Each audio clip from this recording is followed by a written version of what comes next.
లైట్గా ఇజ్జు బండి చెరువు బండి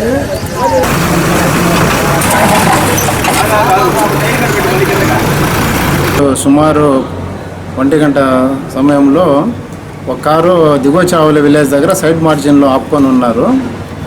ఎదురుగా అంటే తిరుపతి నుంచి వస్తున్న కారు డైరెక్ట్గా వచ్చేసి ఆగి ఉన్న కార్ని గుద్ది పల్టీ కొట్టడం జరిగింది. దాంట్లో అందరికీ చిన్న చిన్న గాయాలు తగిలినాయి. కేసు నమోదు చేసాము, దర్యాప్తు చేస్తున్నాం.